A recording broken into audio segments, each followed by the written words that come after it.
اسرائیل فلسطین تنازع ایک پیچیدہ اور طویل عرصے سے جاری مسئلہ ہے جس کی جڑیں تاریخ، مذہب اور جغرافیائی سیاست میں ہیں۔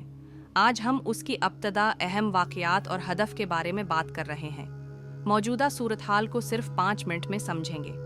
یہ کہانی 1800 کے آخر میں شروع ہوتی ہے، جب عثمانی سلطنت کے زیر اثر فلسطین میں عرب اور یہودی دونوں آباد تھے۔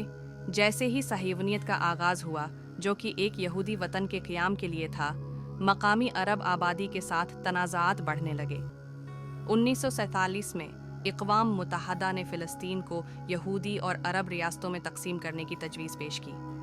یہودی قیادت نے اس منصوبے کو قبول کیا، لیکن عرب ریاستوں اور فلسطینی رہنماؤں نے اسے مسترد کر دیا، جس کے نتیجے میں پہلی جنگ شروع ہو گئی۔ 1948 میں اسرائیل نے آزادی کا اعلان کیا۔ فوراً ہمسایہ عرب ممالک نے حملہ کر دیا۔ اسرائیل نے جنگ جیتی اور اپنے علاقے کو اقوام متحدہ کے طے کردہ حدود سے بڑھا لیا۔ اس دوران 7 لاکھ سے زائد فلسطینیوں کو بے دخل کیا گیا، جو آج بھی پناہ گزین ہیں۔ 1967 میں اسرائیل نے اپنے ہمسایہ ممالک کے ساتھ چھروزہ جنگ لڑی۔ اس جنگ میں اسرائیل نے مغربی کنارے، غزہ اور مشرقی یروشلم کو قبضہ کر لیا۔ یہ علاقے تنازع کا مرکزی نقطہ ہیں، جہاں اسرائیل کی موجودگی اور فلسطینی خود مختاری کی جنگ جاری ہے۔ 1977 کے بعد سے اسرائیل نے ان قبضہ شدہ علاقوں میں سیٹلمنٹ بنائی ہیں، جو بین الاقوامی قانون کے مطابق غیر قانونی سمجھی جاتی ہیں، حالانکہ اسرائیل اس سے انکار کرتا ہے۔ یہ سیٹلمنٹ تنازع کا ایک اور متنازعہ پہلو ہے۔ اسرائیلی قبضے کے جواب میں فلسطینیوں نے کئی انتفاضے یعنی بغاوتیں شروع کیں۔ پہلا انتفاضہ 1987 میں شروع ہوا اور 1973 تک جاری رہا۔ دوسرا انتفاضہ 2000 سے 500 تک ہوا، جس میں تشدد اور خودکش بم دھماکے شامل تھے، جس نے دونوں طرف مزید نفرت پیدا کی۔ امن کی کوششوں میں سب سے بڑی پیش رفت 1933 میں اوسلو معاہدے کے ذریعے ہوئی۔ اس معاہدے نے فلسطینی اتھارٹی کے قیام کی راہ ہموار کی، جس سے مغربی کنارے اور غزہ میں محدود خودمختاری حاصل ہوئی، مگر بنیادی مسائل جیسے یروشلم، سرحدیں اور پناہ گزین ابھی تک حل نہیں ہوئے۔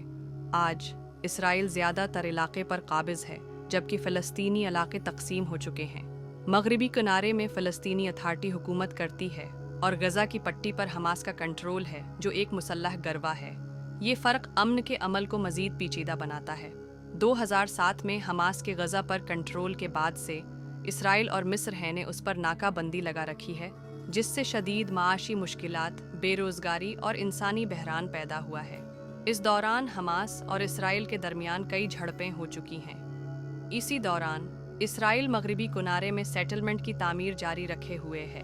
یہ فلسطینیوں اور اسرائیلی سیٹلرز کے درمیان تصادم کا ایک اہم نقطہ ہے اور امن مذاکرات میں رکاوٹ ڈال رہا ہے۔ آج بھی تنازع میں کئی مسائل ہیں، جیسے یروشلم کا مستقبل، پناہ گزینوں کے حقوق، سرحدوں کا تعین اور غزہ اور مغربی کنارے کا مستقبل۔ دنیا بھر میں اقوام متحدہ اور امریکہ جیسے عالمی اداروں نے امن کی کوششیں کی ہیں، لیکن ابھی تک ایک پائیدار حل نہیں نکل سکا۔ عالمی برادری ابھی تک اس مسئلے کے حل پر منقسم ہے۔ اگرچہ صورتحال پیچیدہ ہے، بہت سے لوگ ابھی بھی امن کی امید رکھتے ہیں۔ 2 ریاستی حل کی تجویز کی جاتی ہے، لیکن دونوں طرف سے مشکلات کا سامنا ہے۔ مستقبل ابھی غیر یقینی ہے۔ یہ تھا ایک مختصر جائزہ اسرائیل فلسطین تنازع کا۔ اگر آپ کو یہ ویڈیو معلوماتی لگی ہو تو براہ کرم سبسکرائب کریں اور مزید ویڈیوز کے لیے بیل آئیکن دبائیں۔